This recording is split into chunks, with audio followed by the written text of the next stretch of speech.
Hello people! Ito naman ang lunch serye kanina. Shakriya naman ang napili ni Amo na ipaluto sa lunch. Gumamit tayo dyan ng karning tupa na may buto. And gumamit tayo dyan ng maraming onion and yung pagkahiwa ay nilakihan ko para hindi tayo mahirapan mamaya mag-separate.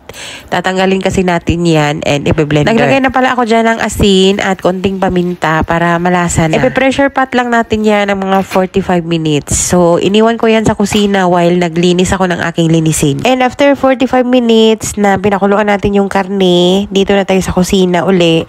And then, gagawa tayo ng sauce. Itong dish na to ay hindi to Saudi dish. This is Lebanese dish. Gumamit ako dyan ng 5 cup ng yogurt, plain yogurt. Tinanggalan muna natin ng pressure yung ating pressure pot bago natin buksan para sigurado. Anyway, yung Tefal brand namin dito na pressure pot, sobrang ganda dahil kahit anong bukas mo, basta may pressure, may air pa talaga siya sa loob or may pressure pa siya, hindi talaga siya matatanggal. And sa nakita nyo sa video kanina, tinanggal ko yung mga onion. That's why, hiniwa ko yan ng malalaki para hindi tayo mahirapan. And then, i-blender natin yan kasama yung isang itlog, 3 kutsarang all-purpose flour, at yung yogurt. After na blend, ilagay natin sa pot. Naglagay tayo ng asin, paminta, at broth cubes. Nag-add pala tayo ng konting tubig yung broth kanina na ginamit natin sa ating karne para matansya natin yung consistency. Hindi masyadong thick at hindi din masyadong watery. And then, pakuluan lang yun ng saglit. Tapos, ilagay na natin yung karne. And then, that's it. Hindi na kailangan yan lutuin dahil luto naman na yung karne. And ganyan lang yan siya isi-serve. I-serve yan na dapat mainit na mainit with black pepper aside. And pagka mga ganitong pagkain, hindi na kailangan sabihan ng Amo na gagawa ng side dish na salad. Matik na yan na maghanap sila ng salad. So, ginawan ko sila ng fatosh salad this time.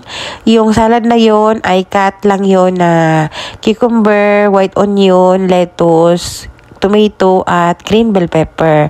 Sa dressing naman, naglagay tayo ng garlic, sumak yung pula dyan, sumak ang tawag dyan, dried mint, lemon, olive oil, at pomegranate molasses.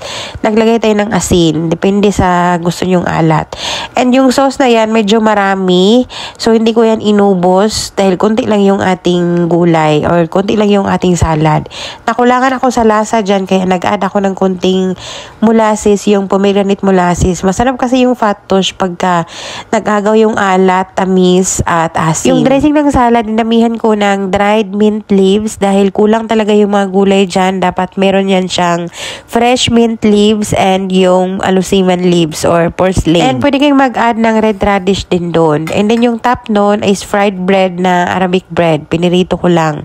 And isi-serve tong shakriya na to with shayriya rice. Yung rice na lagi kong niluluto dito na may bihon. May bihon, may noodles, may vermicelli, and that's it.